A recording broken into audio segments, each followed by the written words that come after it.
了解，也一起学习上帝所要教导我们、所要让我们明白的事情。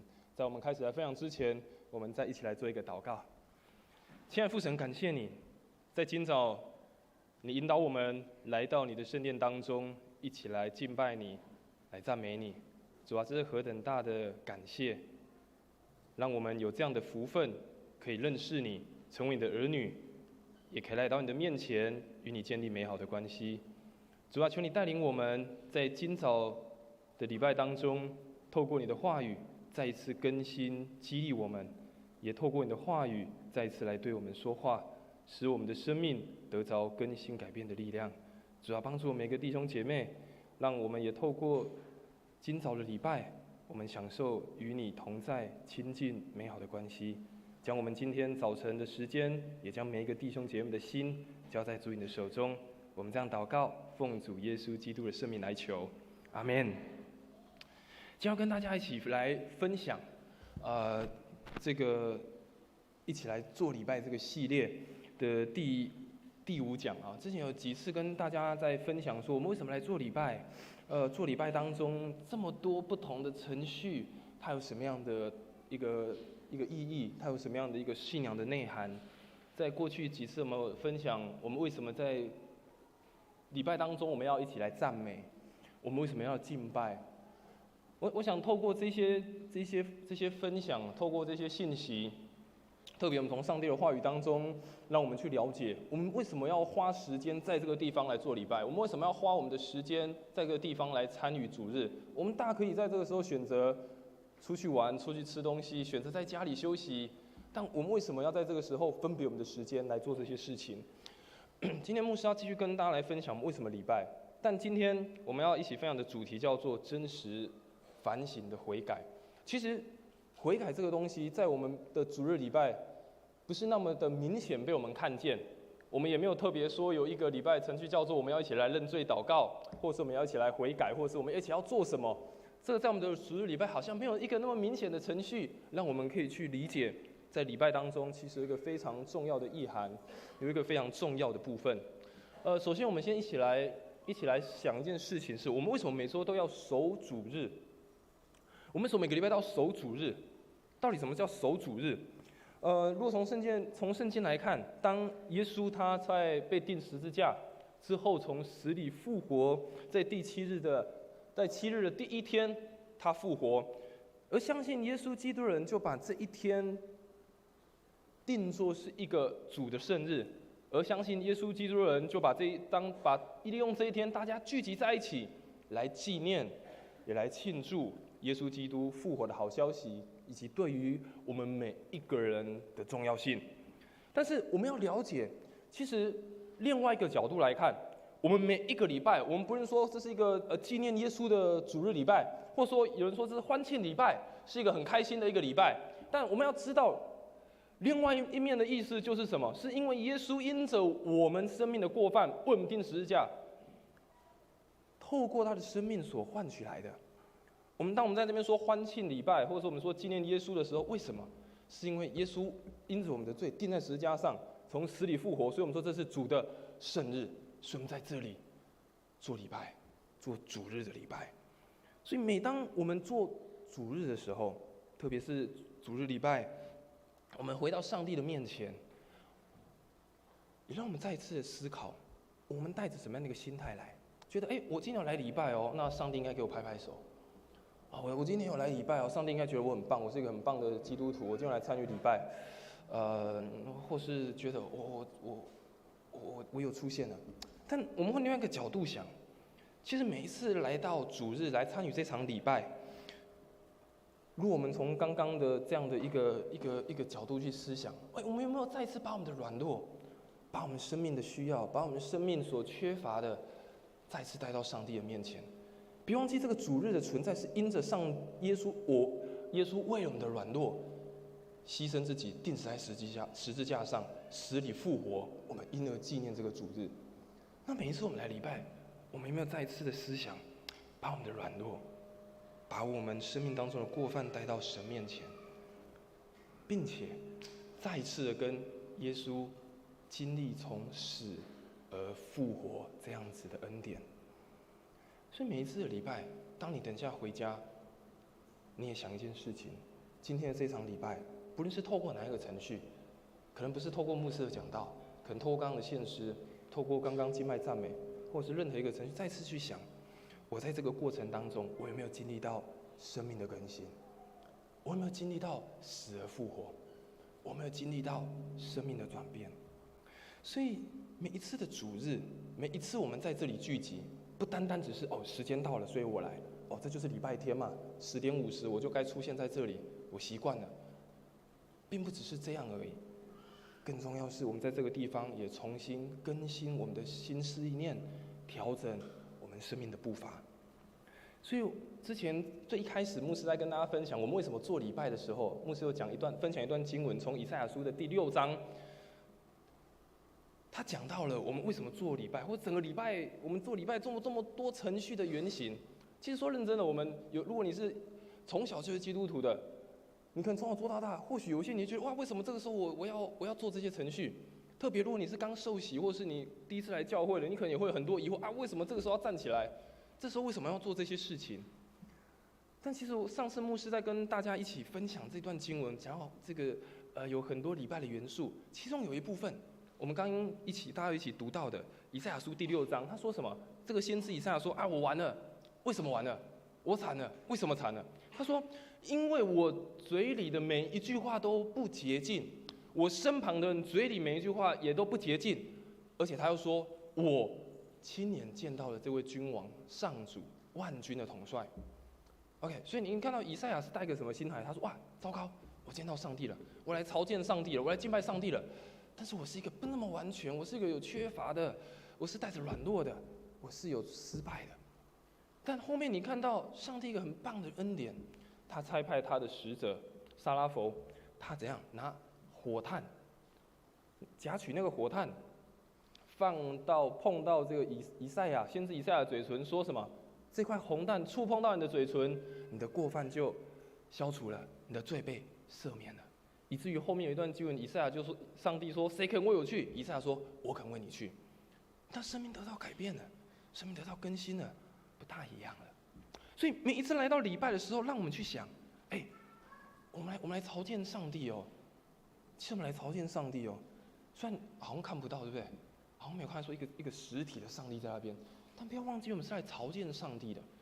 上次牧师分享说，我们是用心灵跟诚实，用我们的心来敬拜上帝的。那我们每一次用来敬拜上帝的时候，我们是如何？每一次敬拜上帝后，我们又如何？所以透过今天的经文，也让我们再次思考，在每一次礼拜，牧师再次讲，等一下你回去的时候，你自己问自己，今天礼拜我得到什么？今天礼拜我没有再次得到更新，在今天礼拜当中，我们再一次得到一个新的亮光，在今天礼拜当中，我们有得到一些重新的鼓励。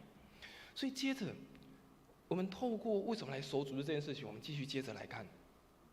我们刚刚一起读了大卫的故事，其实你发觉，我们刚刚念过，你就发觉大卫好像试着想要把这件事情隐瞒起来，甚至他试着想要说谎，他不想让别人知道，因为他很怕被知道了，不知道会有什么后果，甚至他很怕说他知道别人会怎么样看他，所以一连串的谎话，一连串的谎言，想要掩盖他自己所犯的错误。当然，我们看见上帝也给大卫有惩罚，但是我们再回头看大卫的一生，你知道当大卫还是个孩童，这个故事我们都蛮熟悉的。大卫还是孩童的时候，面对一个很大的挑战，就是巨人歌利亚，他在以色列军队前面校正，然后以色列的军队就没有一个人赶出去。但这时候大卫站出来，上帝帮助他。大卫说：“你来攻击我是靠刀枪，但是我靠的是上帝的名。”所以他打败了歌利亚。哇，这他人生当中第一个很大的征战打赢了。接着，打赢了之后，这个扫罗王，他就到扫罗王的皇宫当中服侍他。他没想到大卫做了这些事情，大家就很称赞大卫。哇，大卫好棒，大卫好棒，打败歌利亚，打败我们的敌人了。但扫罗王这时候嫉妒了，说：“大家怎么都这么喜欢大卫，不喜欢扫罗王？”于是扫罗王就怎样，开始讨厌大卫，甚至追杀大卫，大卫就开始逃跑。但是在那个逃跑的过程当中，上帝也保护他，上帝也帮助他。刚我们所读的经文也有看到，过去扫罗王要害他的时候，上帝保护他，让他还可以成为一个国王。所以你看到大卫一生当中很多的征战，很多的挑战摆放在他面前，他一步一步都过去了，但是是靠着上帝给他的。但是现在我们读的这个经文就发觉，大卫却滥用了上帝给他的恩典。大卫滥用了上帝给他的恩典。这个要从我们今天没有读到的经文这个撒母耳记的11章开始讲起啊。其实我们刚刚所读的故事已经略窥一二，大概知道。大卫有一天他当国王了啊，以前他已经当国王，长大当国王了。有一天那个睡觉睡到这个下午啊，那个下午才起床啊。他下午起床就在他的这个皇宫走来走去，哎，突然看到哇，有一个漂亮的一个妇女在那边洗澡，就哇，太漂亮了，啊，他就把她带回家了。带回家之后，为了想要真的完全的拥有她，又发生什么事情？就把他钟爱的部下，就是这个妇人的先生，他的一个将军乌利亚派到前线把他害死了。于是大卫就夺得了这个太太848。一连串离奇的故事，大卫觉得哎都没人知道啊，都没人知道啊，然后就好像可以完全掩盖住了，反正我是国王。然后大家觉得哎我是一个很厉害的人，大家觉得我是有上帝同在的人，我是个很有权势的人，没有人知道我做了什么事情。但是接下来就是我们今天所读的经文。于是我们刚刚一起有读到上帝怎样怎么说？他说上主对大卫所做的这事怎样，十分不悦。上帝说话了，上帝对大卫所做的十分不悦。于是他派了一个人叫拿单 ，OK， 先知拿单。你要知道，拿单他其实蛮勇敢的哦，他其实蛮有勇气的。大卫是国王啊，如果这个先知去找这个国王，然后讲一讲，这个国王不中听，也可以随时把这个先知就杀掉的。所以他其实很勇敢 ，OK。但他到大卫的面前，他就这样怎么跟大卫说？就讲了一个故事嘛。我们刚刚一起读圣经有读到，他说有个何亚郎，有一个富有的人跟一个善甲郎，贫穷的啊，富有的什么都有了啊，贫穷的就有一只小羊，然后他把这个小羊怎样视如己出，把它当作是自己的女儿来看待，然后睡也睡在一起，吃也吃在一起，就哇很呵护它。有一天，这个何亚郎这个有钱人来了客人啊，有来客人。他去他家后面的后院看一看，哎，这个羊先不要杀，哎，这个牛不要杀，哎，这个鸡不要宰哈，看一看，哎，隔壁那个好，他就跑去把隔壁那个贫穷的把羊抢过来，把它宰了，为了要让他的客人有可以饱餐一顿啊。于是大卫听完这个故事怎样？哦，很生气啊，对不对？我们刚读了，大卫就什么？我指着上帝的名起誓，我对天就抓了，哎，台语讲啊嘞，我对天就抓。这个人该死，大卫就这样讲。好，那于是呢，拿单就怎样跟大卫说什么？你就是那个人。哇，拿单就告诉大卫说：“你就是那个人，你就是那个人。”接着大卫说什么？他就说：“啊，我得罪上主了。”哎，你看大卫前一刻还在为这个故事里面的这个贫穷人怎样？打抱不平，说：“哎，这个不可以啊！有钱人怎么可以这样压榨他？这个有钱人有罪，该死啊！要还他4倍。啊，这个贫穷好可怜哦，好可怜哦！啊，有的被拿走了。但是现在大卫却说什么？我得罪上主了。哎，大卫这时候发觉一件事情，哇，掩盖不住。他发觉哇，我内心的软弱，我内心的真实，内心的挣扎，被摊开了，摊开在上帝的面前。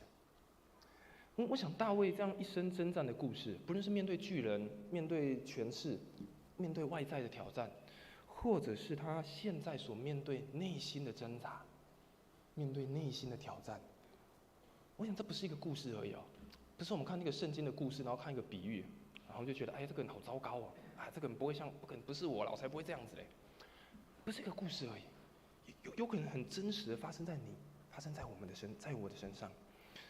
不论是外在或内在，这样的失败、过犯、软弱，可能都会让我们感到脆弱，甚至让我们觉得不安。但是，我们要知道，我们在这个故事当中，我们能看到，上帝虽然揭开了大卫不想被看到的一面，但是上帝仍然有公义的审判，但是也有他的慈爱跟怜悯。所以我们一起透过这个故事，也透过我们刚刚前面所看以赛亚的这段短短的经节，我们一起来思考：每一次我们来礼拜的时候，每一次我们参与这个主日的时候，我们可以带一个什么样的心态，并且在这个当中，我们如何得到一个生命的更新跟改变？第一个，牧师要跟大家分享是诚实的面对我们的过犯，也接受我们的生命的软弱和有限。我们要学习诚实的来面对过犯，而且接受我们生命的软弱和有限。刚刚大卫，我们还记得大卫他怎么说？就听完这个故事的时候，大卫说什么？他说：“我对天发誓，这个人该死。然后呢，这个人他好残忍哦，他要把偿还夺去了4倍。”那拿单说什么？你就是那个人。大卫就说：“我得罪了上主了得罪了上主。”然后拿单跟他说：“会有刀剑在你的家，会有一些惩罚在你的身上发生。”但是最后拿单也告诉他一件事情，什么？上主饶恕你，你不至于死。所以我们学习到2件事情。其实我们面对生命的过犯的时候，我们要了解，上帝是一个公义审判的神。我们先了解第一件事情，上帝是一个公义，是一个审判的神。当大卫他说出我得罪耶和华了，代表什么？代表他很清楚认识上帝，代表他很清楚知道上帝是一个什么样的神。所以他可以很勇敢的面对错误，他可以接受别人的劝告，他可以接受别人对他的劝勉，甚至是指责，因为他发觉对，我不是上帝，对我所做的是需要被重新调整的，是需要被重新改变的，因为他知道没有人可以躲避上帝，他知道也没有人可以隐藏自己。所以大卫这时候知道怎样是我有罪，是我有软弱，我是有限的，我是有缺乏的。所以大卫清楚知道那个时候我不是一个王了，我不是那个很伟大然后每个人很尊崇的那个人了，我只是一个很平凡的而且是有限的人。因为上帝是一个公义，是一个审判的神，在他的面前没有人可以隐瞒得住。所以在传道书第12章14节，传道书的作者也这么说，他说：“因为人所做的事，连一切隐藏的事，无论是善是恶，神都必审问。”传道书作者这么说，没有事是隐藏的，不论其好还是坏，不论好的坏的，上帝都一一的审查。所以诗篇第9篇第8节，这个诗人也这么说，他要按公义审判世界，上帝按他的公义审判世界，按正直判断万民。上帝依他的公义，依他的正直去审判这个世界。但我们要了解，其实对我们每一个人来说对我们每一个人来说，我们可能有一个软弱，或者是我们一个担心的事。有时候我们犯错之后，我们会害怕自己被嘲笑，我们会害怕自己被指责，但是这样不敢面对的恐惧感，反而可能让我们失去了生命真实的方向。有时候我们很怕说我这代就更小我好难栽让别人知道很丢脸别人会笑我，别人会指责我，别人会不知道怎么样看我，很丢脸。但我们要知道，更重要的是我们如何看上帝怎么看我们。因为我们一直觉得我这样子的事情不知道该怎么办，这样的恐惧感有时候会让我们失去了生命的方向。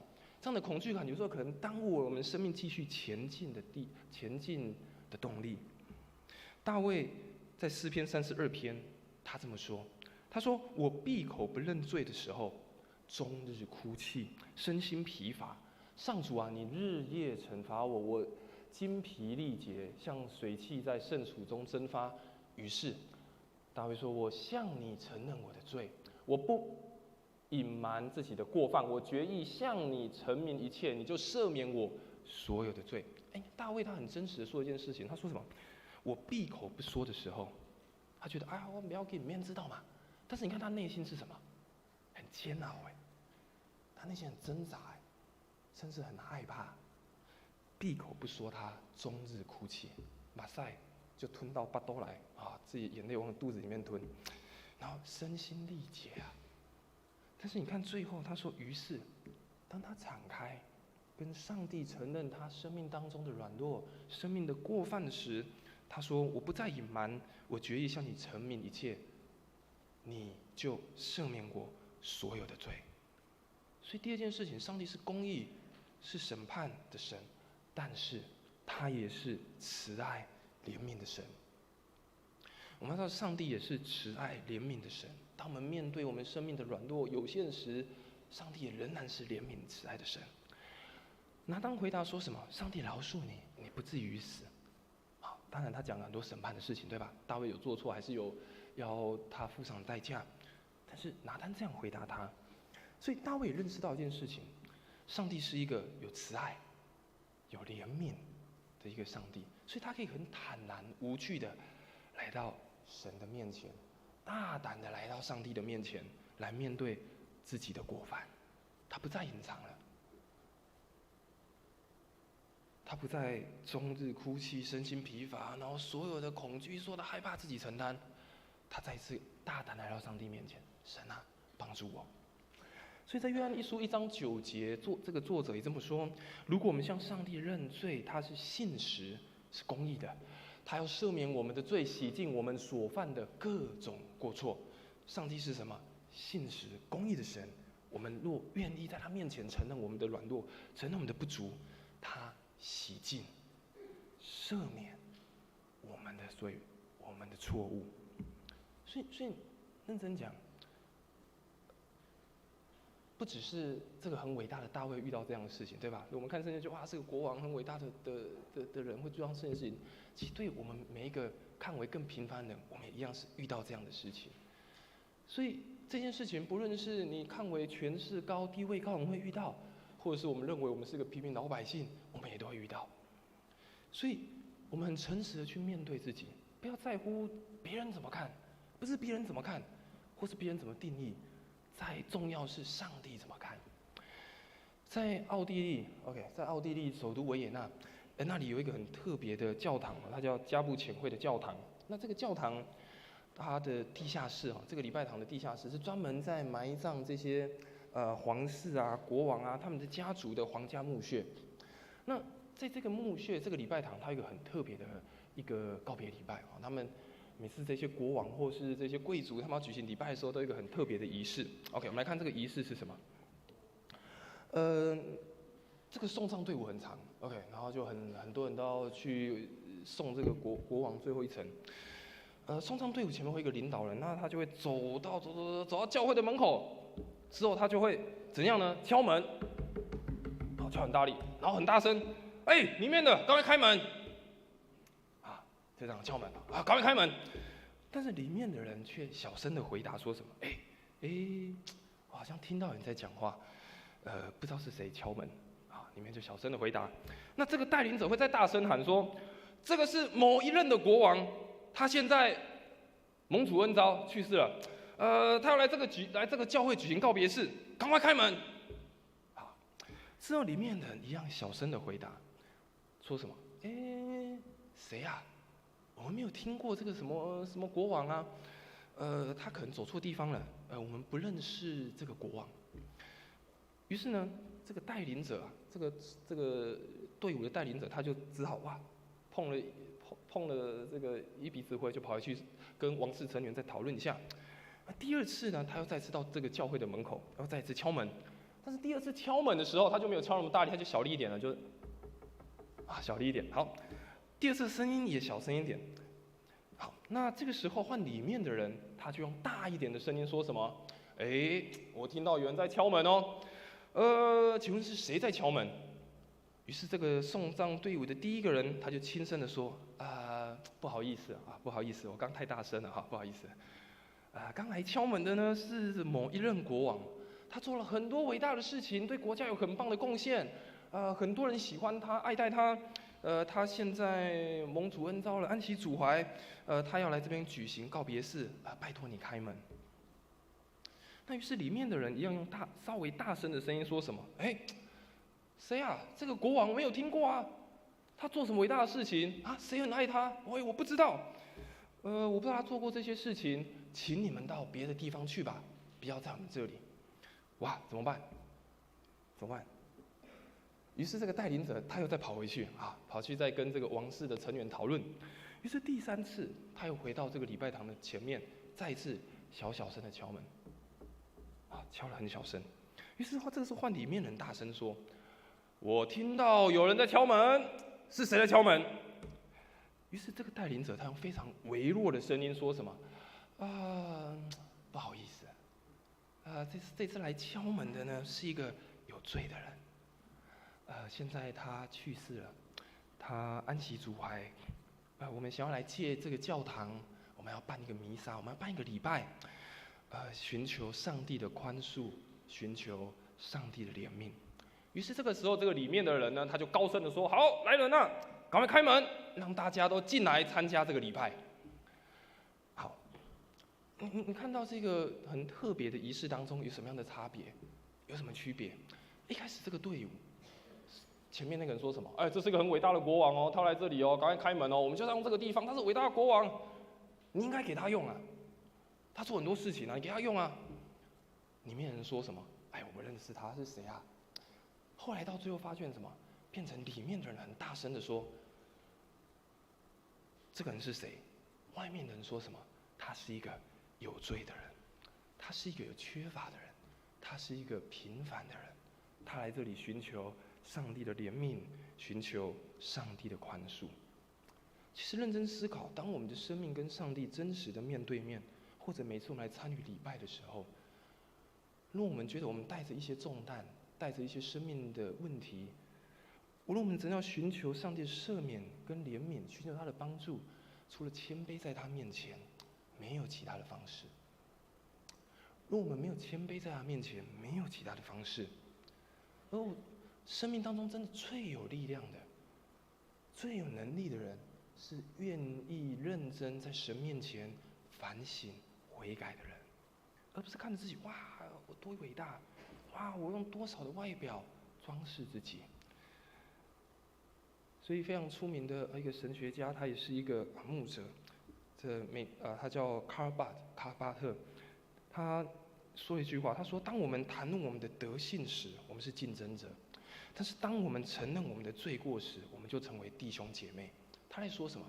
当每个人都只谈论说：“哇，我很好，我非常好，我拥有什么，我做了什么，我有他没有，我做的最棒，他什么都不是。”如果我们只谈论这些，如果我们都只谈论自己的好，但是我们没有看见我们真实的需要跟软弱时，我们只会互相的竞争。我们在教会当中也是，如果我们每个人都只哇，我做得很好，做得很棒，做的，牧师的意思不是说我们不可以鼓励，不是说不要互相这样鼓励赞美，不是这个意思，而是我们认真看见我们的内心。而当我们很诚实面对我们自己的软弱跟不足时，我们才有办法成为弟兄姐妹。我就想来到这个教会的人，说实在话，在上帝的面前，我们没有人可以被称为是伟大的，没有人可以被称为是最棒的，没有人可以被称为是完美的。但唯有来这个地方，我们坦诚承认我们的有限，来到上帝面前寻求怜悯，我们每一个人成为彼此的兄弟姐妹。第二个牧师要跟大家分享的是，不是只有面对过犯而已，不是只有停留，更重要是依靠上帝的帮助，我们要寻求生命继续向前，也寻求生命的改变。我们要依靠上帝的帮助，不是只有停留在此，继续向前，也寻求一个改变。当大卫他面对他的过犯被揭开的时候，当他重新面对他生命的软弱、生命的问题的时候，他写了诗篇51篇，其中第10节，大卫这么说：“他说，神啊，求你为我造清洁的心，使我里面有重新正直的灵。”他跟上帝祷告：“神啊，让我有一个清洁的心，让我一个重新的心，重新建造一个。”而且你看大卫很重要的祷告，他说什么？他说：“重新正直的灵。”大卫跟上帝祷告什么？让我继续的向前。你给我一个新的心、新的灵、清洁的心，是让我可以继续的向前，是可以让我继续的改变。我想犯错后，或者是我们生命觉得不完美的时候，我们这样的悔改认罪，并不是觉得懊悔懊恼而已，不是觉得啊我那也安那啊，我当初是那也安那啊后悔，只有后悔而已，懊悔而已。我们还需要得到一个改变的能力，不是说停底下讲过去刷啊后悔就后悔了。我们需要一个改变的能力，就是从我们的心思意念的回转。我们心的改变，所以大卫刚刚祷告也看到啊，他跟上帝求什么？给我一个建造清洁的心、正直的灵，让我可以重新开始。所以我们要知道，是从神给我们新的心、新的灵开始，不是想办法自己解决，不是想办法自己解决，用自我中心去批判我们生命的软弱，批判我们生命当中的罪，这样的信仰只是原地打转，这样叫宗教。不是只用自己的方法去解决，你觉得啊糟糕，神啊我犯错了，神啊我今天做礼拜忘记了我迟到了怎么办？啊神啊好，那我下礼拜多读10篇圣经好了，求你赦免我。啊神啊我今天忘记灵修了，哇神啊那我明天禁食1整天，求你赦免我。不是想办法自己解决，不是用自己头脑想出来的方式解决生命的问题，用自我中心去批判这些啊这是我生命的罪，这是我生命的问题，这是我生命的软弱。如果这样，这叫宗教，这不是信仰。如果不断的在懊悔当中度过，反而是对生命不断的控告跟定罪。如果只是停在懊悔，那是对生命的控告跟定罪，阻碍了重新开始的能力，阻碍了跟上帝的关系。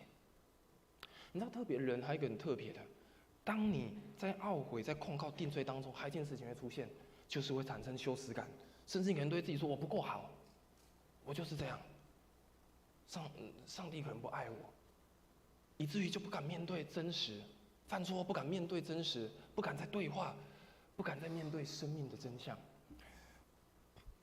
小时候有一次我印象很深刻，有时候有一天我妈开车载我跟我弟，那时候我们还很小，那大概可能幼稚园吧，还国小，有点忘了，我们反正很小。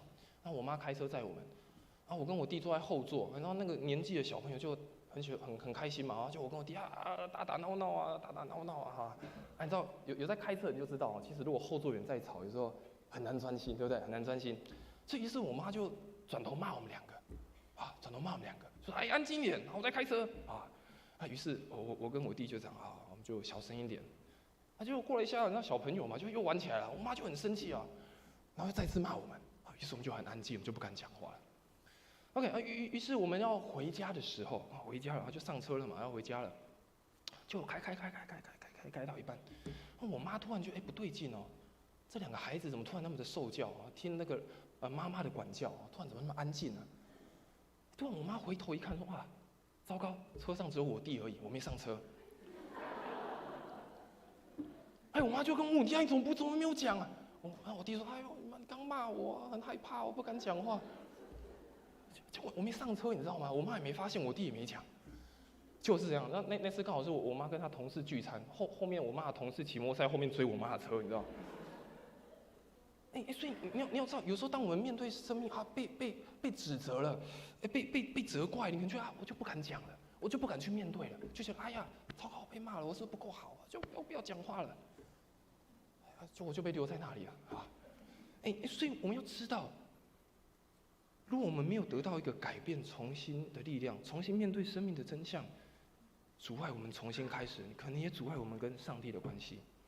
耶稣在约翰福音当中有一次，他遇见了一群人，把一个行奸淫的妇人拉出来，拉到众人当中。于是每个人就问耶稣说：“耶稣，这个妇人怎么办？照律法，我们要拿石头把她丢死。我们拿石头把她丢死。”那最后，这个他们就问耶稣：“那那你是不是要拿石头丢死呢？”于是耶稣就蹲在地上想了一下，后来站起来跟大家说：“好，如果你们当中谁没有罪的，就可以拿石头把他丢死。”于是经文描述什么？从那个年纪最大的就开始先走，到最后最年轻的最后离开。于是这个被众人拉出来的妇人，哇，他突然就抬头看着耶稣，说：“耶稣，你要定我的罪吗？”耶稣告诉他什么？他说：“我不定你的罪，去吧，从此不要再犯罪了。”耶稣不只说我不只定你罪，耶稣还说什么？去吧。要他什么？重新开始，要他得到一个重新的力量，不只是不被定罪，而是有一个新的生命的开始。所以信仰的生活是什么？是在我们生命当中的不可能遇见耶稣得到转变。我常常讲，信仰的生活是什么？不是宗教生活，信仰生活是我们的生命在不可能当中，在软弱当中，在害怕，在无助，在过错失败当中遇到耶稣得到转变。所以使徒保罗，新约的使徒保罗，他自称自述，他说他是罪魁中的罪魁，他说他是罪人中的罪人。但是他这样信仰告白，他说我更喜欢夸自己的软弱，好叫基督的能力覆庇我。他说这样，我喜欢夸我自己的软弱，我知道我不完全。他说我是罪人中的罪人，但是在软弱当中，上帝的能力覆庇他。所以最后牧师要分享，让我们一起学习，成为一个合神心意、悔改的人。最后我们看《使徒行传》，这已经在大卫时代好久好久之后的事情了。《使徒行传》这么记载，这个《使徒行传》的作者路加这么记载，他说：“我寻得耶西的儿子大卫，他是合我心意的人，凡事要遵行我的旨意。”你看大卫做很多错，对不对？刚刚看那个拔示巴那个，对不对？抢别人的太太，然后为了抢太太，把他的先生杀掉。然后其实认真看圣经，大卫一生当中也是有很多过犯的时刻。但圣经最后怎么样评价这个人？圣经怎么样说他？他说他是一个合神心意的人，因为他凡事遵行我的旨意。他认出神是什么样的一位神，他认出他的生命该往什么方向去。所以我们在说，今天在说悔改，或是你说生命的更新好了，不仅是后悔哦，也是一个改变。不再是继续犯同样的错误，纵使生命仍然会有软弱的时刻。我想，生命仍然会遇到软弱或挑战的时刻。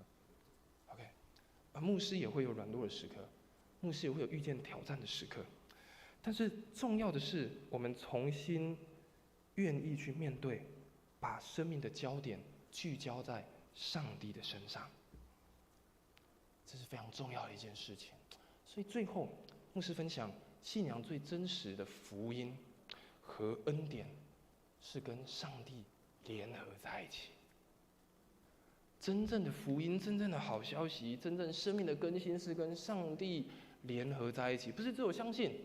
我们都相信嘛，我知道有一位神啊。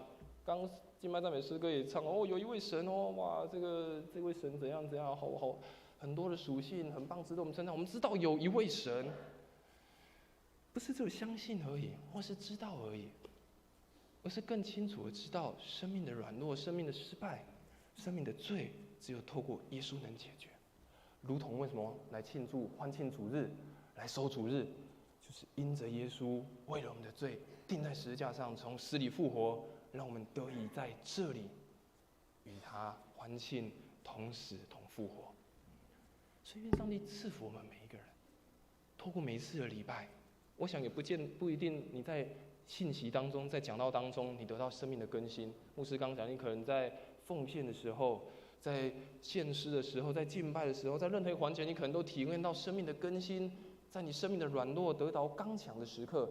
但重要的是，每一次的主日要记得，这是一个让我们重新跟上帝对齐、与神联合的机会。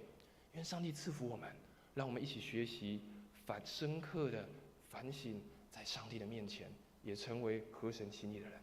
我们一起来唱一首回应的诗歌，之后我们就来为几件事情，我们一起来祷告。